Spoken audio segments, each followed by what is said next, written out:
If you're 40 plus, you're busy working and spending time with your family. In this video, I'm going to show you 6 essential strength exercises you can do in as little as 20 minutes a day. The basis of this exercise program is to be able to do a push and a pull from 3 different positions. The first one we start with is a split squat.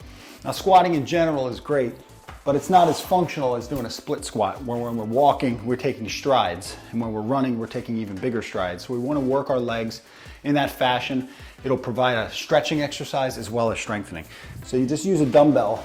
And the neat thing about this program is all you need is a set of dumbbells. You can certainly incorporate a full gym into the workout and use a barbell, but for this video, dumbbells only.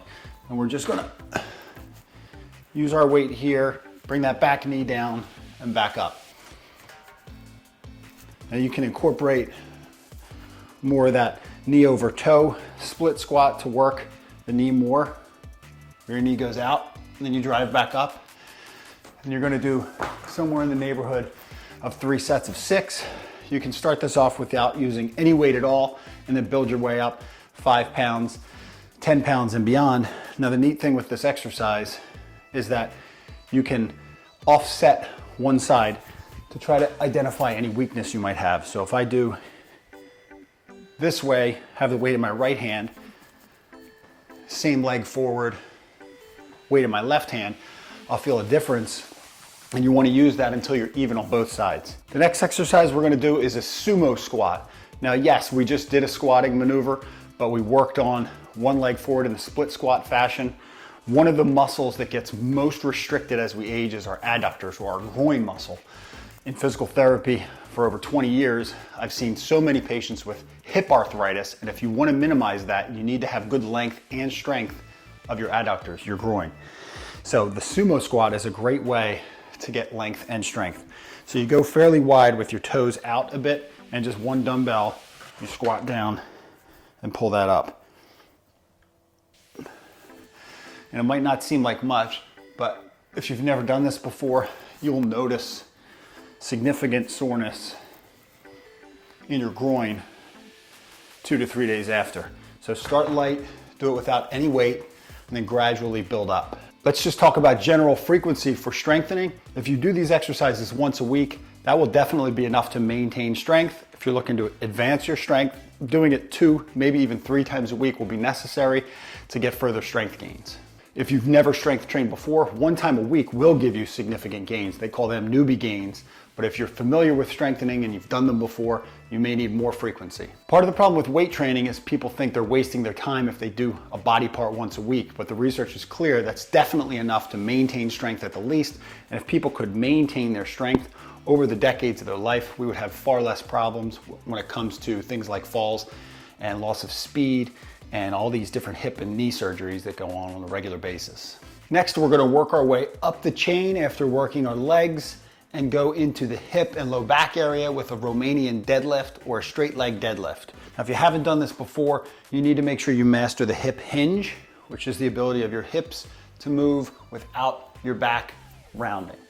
So keeping that arch, stick your butt back like you're trying to tap into a wall, and then you'll go down and then reach for your weights. You can start with the weights in your hand and abbreviate your range of motion to begin. You'll feel a stretch, should feel a stretch in your hamstrings. Keep the back straight. And again, start off with your sets of 6. You can certainly try to build up into sets of 8 and sets of 10 with all of these exercises using lighter weights. But once you're able to do that without losing that back curve, you're gonna be strengthening your back, glutes and hamstrings. If you're looking to make this more difficult, you can do a single leg, straight leg deadlift. This is going to incorporate much more balance, but you need to make sure you're doing it in a safe environment where you have something to grab onto. Definitely start off doing those without any weight, with a small range of motion to build that stability. Next up, as we move our way further up the chain, we're going to do a bent over row.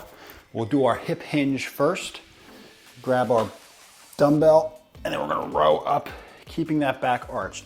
I don't love doing it in a split kneeling position like that, just because it puts a little bit more stress on your abdominals.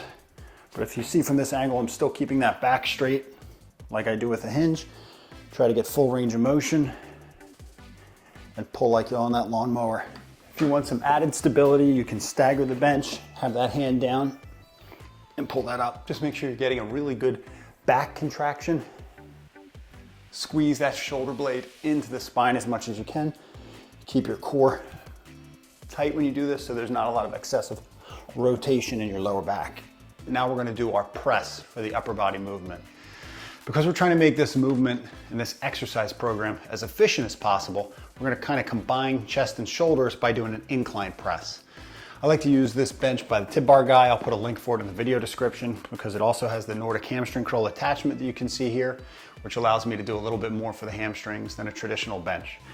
Now you can change your angle on this exercise to be able to do more of a shoulder emphasis or more of a chest emphasis, but combining the two right in the middle, I get a little shoulder and a little chest to be more efficient with the exercise program.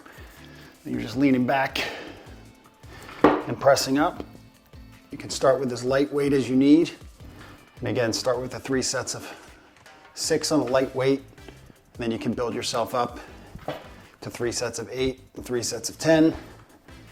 And then come on back to 3 sets of 6 with a higher weight. And with this exercise, you want to have your arms be about 45 degrees away from your side, not all the way up here at 90 degrees. That's going to give you some shoulder problems. Okay, we don't want to be totally at our side either. We're kind of right in the middle. I'd rather see you use a lighter weight and get full range of motion without pain so that you can continue to work out without difficulty or injury, which is the most important thing as you get in your later part of life. I also have to say that these Bowflex adjustable dumbbells were probably the best purchase I ever made for my home gym because I don't need to have a whole set of different exercise dumbbells. I can have this single set that goes from 5 to 52 pounds and do my whole program. I have a link for them in the video description. Now that we completed our upper body press, you guessed right if you said the upper body pull was going to be a pull-up. It's one of the best exercises you can do for shoulder and upper body health. If it's too difficult for you, you can get a pull-up assistance band. There's all different levels of resistance. I'll put links for them in the video description. But you can start with an overhand grip. I like to use an underhand grip, more like a chin-up. Gets a little bit more bicep activation. And you just try to pull up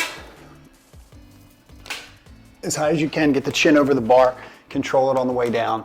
Obviously I'm getting a little close with my head there, but if it's too difficult, you can see the pull-up band in action. Much easier for me to do double the reps with a band that has about 40 pounds of assistance. Now, if even the pull-up is too difficult for you with the band, you can loop the band over the bar and do pull-up type motions using the resistance. So you're still getting some strengthening through that plane of pulling down from overhead, which is extremely functional and will help you with shoulder health. Throwing in a 7th bonus exercise, which will be a tricep dip, so that we're working on pressing with the arms behind the body. Shoulder extension positions are often neglected in regular strength training programs, and that coincidentally is where people will suffer a lot of shoulder injuries. So if we just do a small range of motion, feet on the floor, and we just try to bend the elbows, straighten the elbows, you can see starting off, I can do a very small range of motion with putting minimal strain on the shoulder. And as I get better, full range of motion, putting some mild stress on the shoulder without any pain at all. Starting really small, and then you build your range of motion.